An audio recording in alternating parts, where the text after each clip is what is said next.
और खबरों की शुरुआत करेंगे उत्तर प्रदेश से। उत्तर प्रदेश में कानून साज काउंसिल के इंतखाबात में बीजेपी क्लीन स्वीप करती नजर आ रही है। आजाद उम्मीदवारों ने 2 सीटें जीती हैं, जबकि जनसत्ता दल के उम्मीदवार ने 1 सीट जीती है। वहीं 24 सीटें बीजेपी के खाते में जाती नजर आ रही हैं। वहीं पीएम मोदी के गढ़ वाराणसी से आजाद उम्मीदवार अन्नपूर्णा सिंह ने बड़े फर्क से जीत दर्ज की है। अन्नपूर्णा सिंह माफिया ब्रजेश सिंह की बीवी हैं। राजा भैया के करीबी अक्षय प्रताप सिंह प्रतापगढ़ से जीत गए हैं। जौनपुर से बीजेपी के उम्मीदवार ब्रजेश सिंह परनुसुर, जबकि रायबरेली से योगी हुकूमत में वजीर रहे दिनेश प्रताप सिंह ने बड़ी कामयाबी हासिल की है। वहीं देवरिया कुशीनगर सीट से समाजवादी पार्टी के उम्मीदवार डॉक्टर कफील खान को हार का सामना करना पड़ा है और कफील खान को बीजेपी के उम्मीदवार रतनलाल सिंह ने शिकस्त दी है। सीधे रुख करेंगे लखनऊ का। हमारे साथ मौजूद है हमारे साथी तारिक कमर।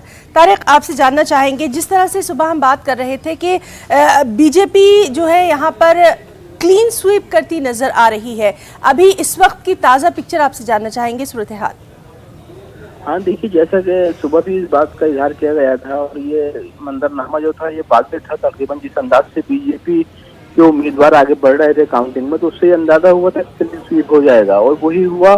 कि देखिए जहाँ जहाँ से भी नतीजे सामने आए हैं वहाँ पर बीजेपी की कामयाबी गैर मामूली कामयाबी है और बड़ा जोश व खरोश है लोगों में बीजेपी को। और वो यही कहते हैं कि ये जो जीत हुई ये 40 साल में पहली मरतबा ऐसा हुआ है कि क्लीन स्वीप हो रहा है।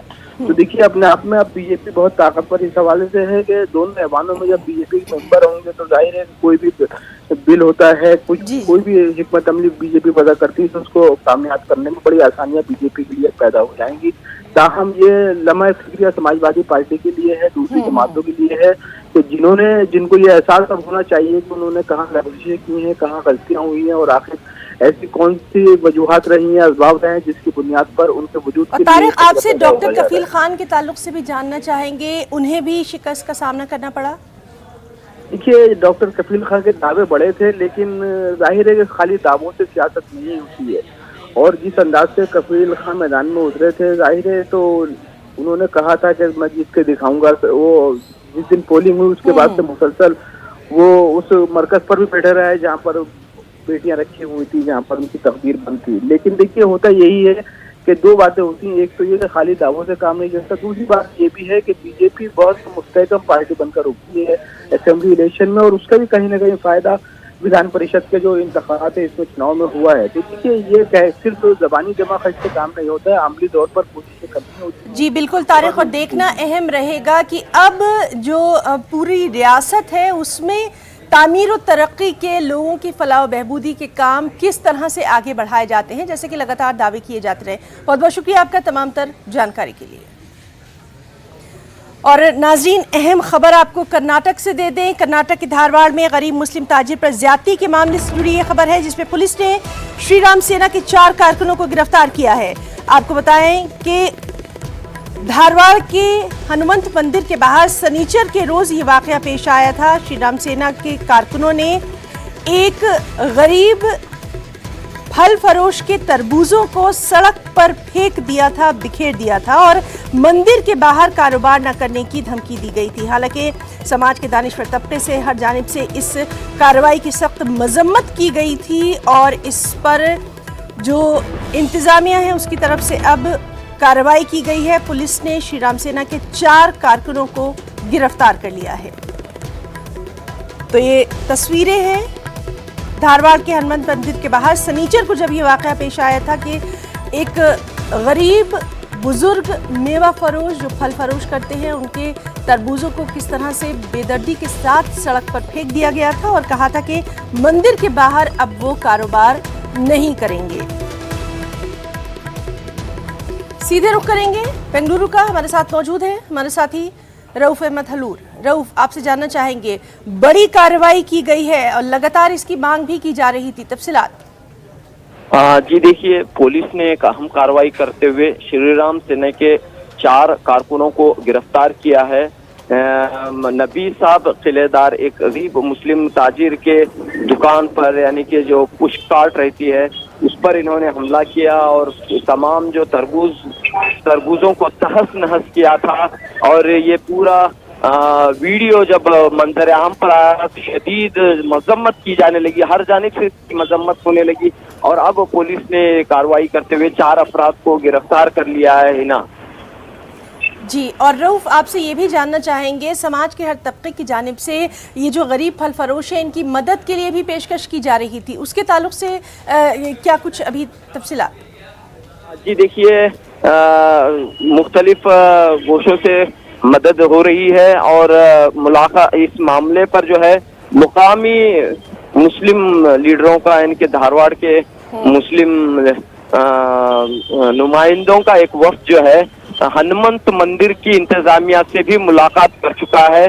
और एक अपील भी उन्होंने की है कि जो सदियों से कारोबार करते हुए आ रहे हैं, यहाँ पर इस तरह की जो है जो पाबंदी लगाने की कोशिश की जा रही है उसे वो वापस लें, ये अपील भी की गई है। और इस अपील के बाद मंदिर की इंतजामिया की मीटिंग भी होने वाली है।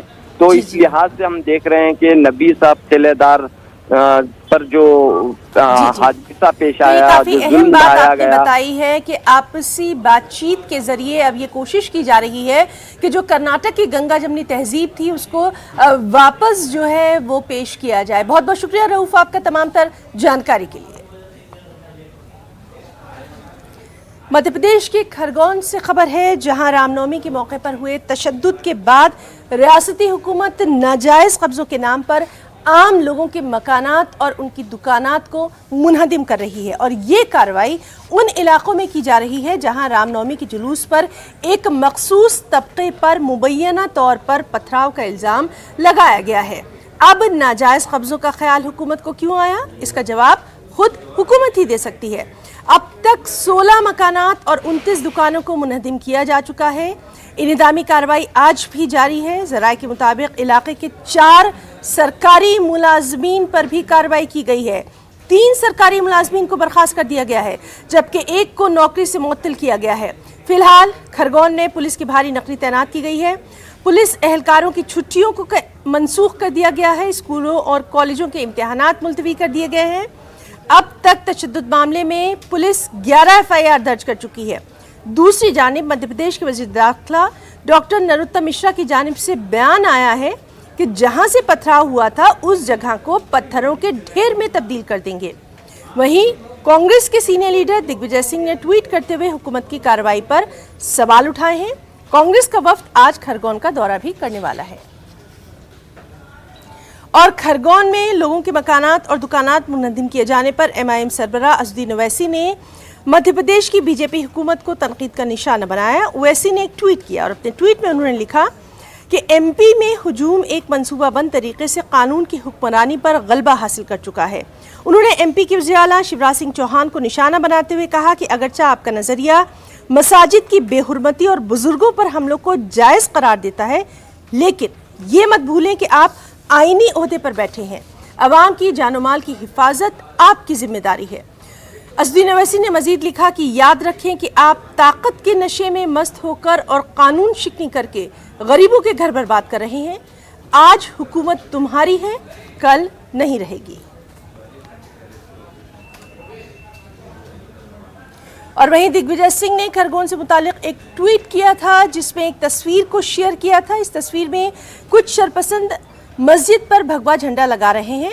तस्वीर की हकीकत सामने आने के बाद दिग्विजय सिंह ने अपने ट्वीट को डिलीट कर दिया, लेकिन CM शिवराज सिंह चौहान ने दिग्विजय सिंह पर गलत तस्वीर शेयर करते हुए रियासत में फसाद भड़काने की कोशिश का इल्जाम लगाया। आज सवेरे मध्य प्रदेश के पूर्व मुख्यमंत्री श्री दिग्विजय सिंह ने जो ट्वीट किया धार्मिक स्थल पर झंडा फहराने का, वो फोटो मध्य प्रदेश का नहीं है। श्री दिग्विजय सिंह ने मध्य प्रदेश में धार्मिक उन्माद फैलाने का षड्यंत्र रचा है। प्रदेश को दंगों की आग में झोंकने की साजिश की है और मेरे प्रदेश में दंगा फैलाने की कोई साजिश करेगा तो वो कोई भी हो, मैं बर्दाश्त नहीं करूंगा। और वहीं एमपी के वज़ीर दाखिला डॉक्टर नरोत्तम मिश्रा ने दिग्विजय सिंह के जरिए अपने ट्वीट में दूसरी रियासत की तस्वीर शेयर करने के मामले में दिग्विजय सिंह के खिलाफ कानूनी कार्रवाई का इंतबाह दे डाला है। क्या कह रहे हैं ऐसा मत आप मानिए। ये दिग्विजय सिंह वो दिग्विजय सिंह नहीं है जिनने आज ट्वीट किया और भ्रम फैलाया। सवाल डिलीट का नहीं है, सवाल ये इस तरह के भ्रम फैलाते रहते हैं। मध्य प्रदेश को बदनाम करने की बात हो या सांप्रदायिक तनाव फैलाने की बात हो, दिग्विजय सिंह जी ऐसा करते रहे। पहले ब्रिज के बारे में वो पाकिस्तान का ब्रिज भोपाल से जोड़ दिया था। अब ये बाहर की मस्जिद जिसमें झंडा फहराया जा रहा है मध्य प्रदेश से जोड़कर, वो तो लगातार वायरल हो रहा है उनका ट्वीट तो। और इसको मैं वैध विशेषज्ञों से राय ले रहा हूं और वैधानिक कार्रवाई दिग्विजय सिंह पे हो सकती है क्या, इस दिशा में आगे बढ़ रहा हूं।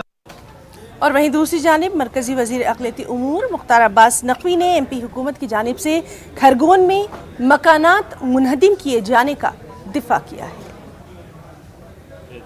क्रिमिनल है वो क्रिमिनल है, जो क्राइम है वो क्राइम है। क्रिमिनल पर किसी भी तरह की नरमी नहीं की जा सकती और क्राइम पर किसी तरह का कम्युनल कवर नहीं दिया जा सकता। इसलिए जो गुनाहगार है उसे छोड़ा नहीं जाना चाहिए और जो बेगुनाह है उसे छुआ नहीं जाना चाहिए, ये नीति है। अब उस पर भी आप जो है वो इस तरह की जो क्राइम है और कम्युनल माइंडसेट के साथ जो क्राइम है उस पर भी जो है वो आप सुरक्षा कवच, अगर से सांप्रदायिक सुरक्षा कवच पहनाने की कोशिश करेंगे तो ठीक नहीं है। जो इस तरह के लोग हैं उनको किस तरह की आप नरमी की बात कर रहे हैं। और ये लोग किसी एक समाज के, किसी एक धर्म के दुश्मन नहीं है, बल्कि पूरी की पूरी देश के और पूरे के पूरे समाज के सुरक्षा के, सौहार्द के दुश्मन हैं। इनके साथ कोई भी नरमी नहीं होनी चाहिए।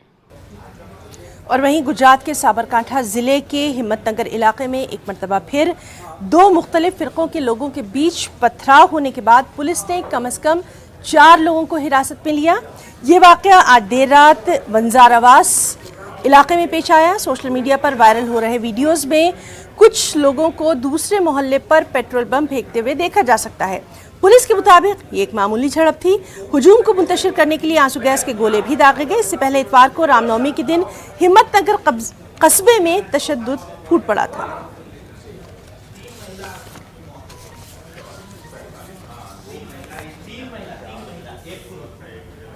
फिलहाल रुकना चाहेंगे एक छोटी सी ब्रेक के लिए, चल लौटेंगे।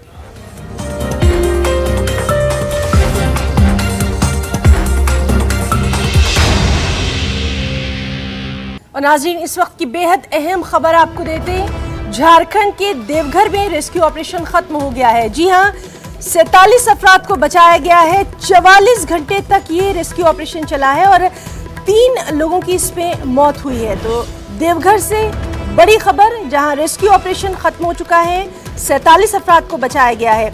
लगातार सुबह से हम आपको बता रहे थे कि अब ये रेस्क्यू ऑपरेशन जो है अपने आखिरी मरहले में है और 1-2 जो ट्रॉली की बात की जा रही थी, जहाँ बहुत ही क्रिटिकल जगह पर जो थी, वहाँ से लोगों को निकालने में कुछ दिक्कतें ज़रूर पेश आई थी, लेकिन हमारी सेना के, हमारे फौजी जवानों ने इन तमाम लोगों को बाहिफाजत निकाल लिया है। तकरीबन 44 घंटे तक ये ऑपरेशन चला है। 3 लोगों की इसमें मौत हुई है।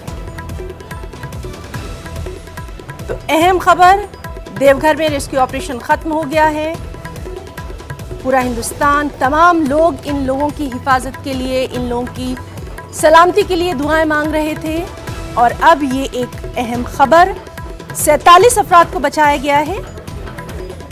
3 लोगों की मौत हुई है। 44 घंटे तक ये रेस्क्यू ऑपरेशन चला।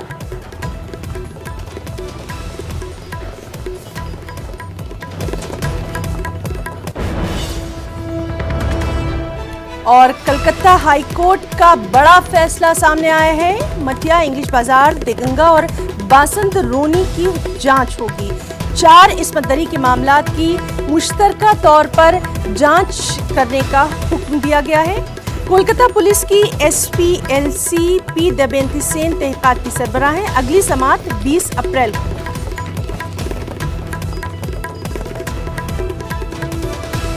घर जलाए जाते हैं, वहां पर दुकानें जलाई जाती हैं, टारगेटेड घर जलाए जाते हैं। राजस्थान में, कर्नाटक में होता है ये।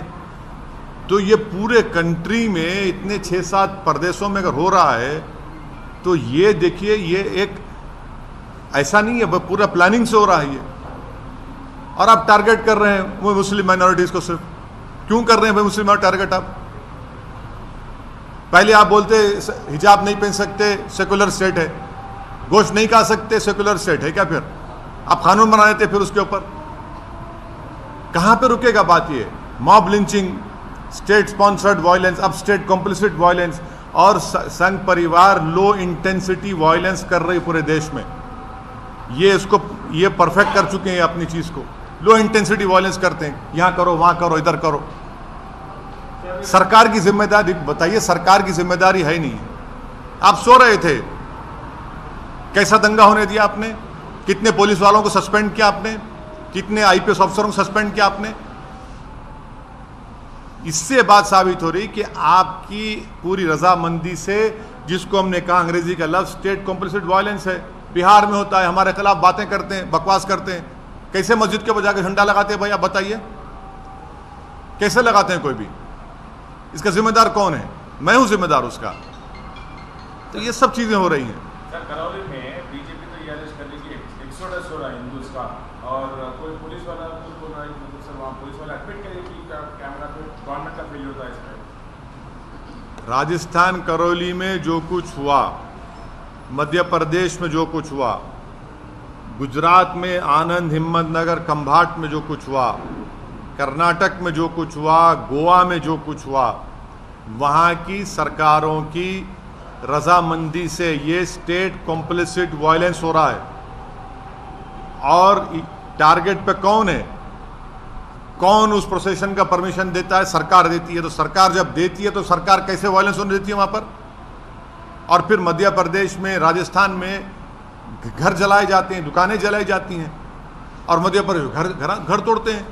किस बुनियाद पे घर तोड़ेंगे भाई? आप कौन से कानून तहत तोड़ रहे हैं? आप बताओ, कानून बताओ हमको। और आप मासूम बच्चों को, 13-14 साल के बच्चों को पकड़ के पीटते हैं, मारते हैं, रोड पर लटाकर उनको। सर ये बताइए, रामनवमी के दिन जेएनयू में एक ये मटन नहीं खाना या नॉनवेज नहीं खाना, तो आस्था के लिए आस्था मेरी आस्था नहीं है क्या? मेरी आस्था भी है हिजाब पहनना, मेरी आस्था नहीं है।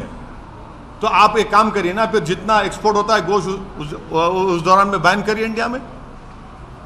मैंने गोश्त का एक्सपोर्ट आप बैन नहीं करेंगे क्योंकि आपको डॉलर मिलते हैं, और वो जो मासूम बेचारा जो दिन में 100 रुपये 200 रुपये कमाता, उसके कारोबार को आप लगाते हैं। आस्था की बुनियाद पर देश चलेगा या संविधान के ऊपर चलेगा? बता दीजिए आप।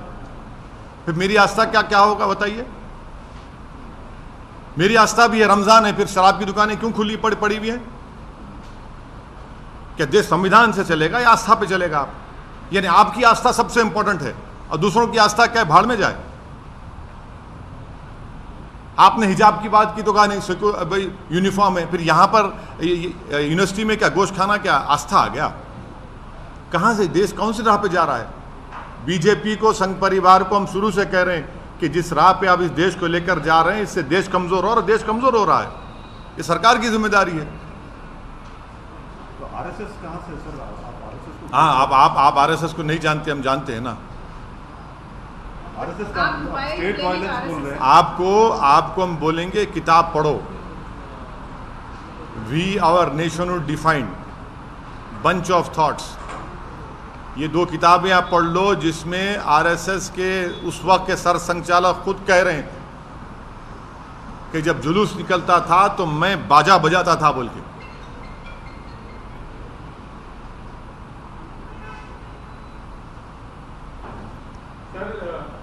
पाकिस्तान में सत्ता परिवर्तन हुआ है, जो नए वज़ीर आला बने हैं, वज़ीर आज़म, उन्होंने कश्मीर का राग अलापा है, क्या कहेंगे? अभी ये तो भारत सरकार को जवाब देना चाहिए उनका। भारत सरकार उनका जवाब दिए, प्रधानमंत्री तो मुबारकबाद पेश कर दी उनको। नहीं, आप हमसे सवाल कर रहे हैं। नहीं सुनिए, नहीं प्रधानमंत्री ने क्या जवाब दिया? प्रधानमंत्री ने मुबारकबाद दे दी उनको, देश के प्रधानमंत्री ने मुबारकबाद दिए हैं।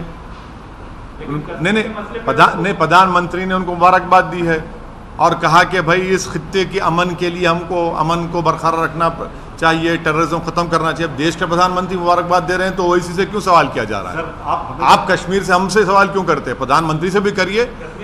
अरे हाँ नहीं, देश के प्रधानमंत्री जब मुबारकबाद दे रहे हैं शहबाज शरीफ को, तो ओवैसी को क्यों घसीट रहे हैं इसमें आप?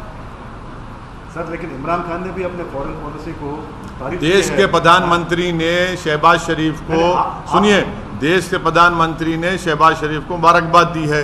देश के प्रधानमंत्री ने, जब शहबाज शरीफ के बड़े भाई नवाज शरीफ प्रधानमंत्री थे उस मुल्क के, तो अफगानिस्तान से अचानक जब उन्होंने देखा कि शहबाज शरीफ के घर में लाइट दिख रही, तो उन्होंने उतर गए, वहां पर दावत में चले गए बिन बुलाए मेहमान बनकर। हैं, हमको क्यों बोल रहे हैं? फिर उसके बाद पठानकोट हुआ, आप प्रधानमंत्री से पूछिए, वो मुबारकबाद दी है। फॉरेन पॉलिसी पे हमें फॉरेन पॉलिसी नहीं रहते हैं, लेकिन अरे हम इमरान खान जो प्रधानमंत्री ने जो मुबारकबाद दी है शहबाज शरीफ को, असदुद्दीन ओवैसी को क्यों पूछ रहे हैं आप? प्रधानमंत्री चीन के ऊपर नहीं बोलते, प्रधानमंत्री चीन का नाम लेने से डरते हैं। प्रधानमंत्री वो इलाकों में जहां पर आज हम पेट्रोलिंग नहीं कर सकते, उन हिस्सों में जो भारत का हिस्सा पे चीन बैठा हुआ है, डेप्सांग में क्या हो रहा है, हॉट स्प्रिंग में क्या हो रहा है, डेमचौक में क्या हो रहा है, प्रधानमंत्री बोलते ही नहीं है। और मैं प्रधानमंत्री से कह रहा हूं कि हम इनकी खामोशी से ऐसा लग रहा है कि कहीं सियाचिन हमारे हाथ से चीन ना छीन ले, ये खतरा है देश के लिए। लेकिन सवाल इसलिए पूछ रहे हैं कि पाकिस्तान के वजीर आजम ने कश्मीर की बात उठाई और कश्मीर के कई मसलों पर आप सरकार को घेरते रहे हैं। जब देश के प्रधानमंत्री चीन पर नहीं बोलकर शहबाज शरीफ को मुबारकबाद देते हैं, तो ये सवाल देश के प्रधानमंत्री से पूछा जाना चाहिए।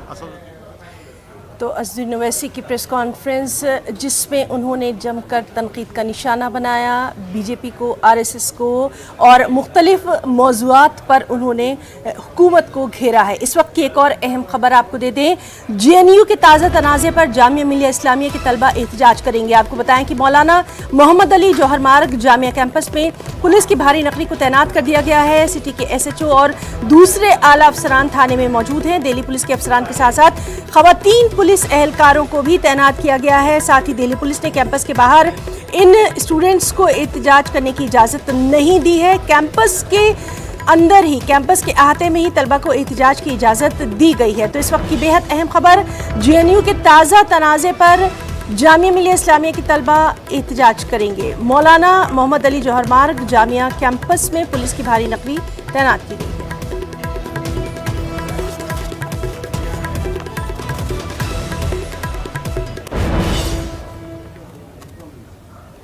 तो न्यूज़ रूम लाइव में आज के लिए फिलहाल इतना ही। हमारी पूरी टीम को इजाज़त दें। आदाब।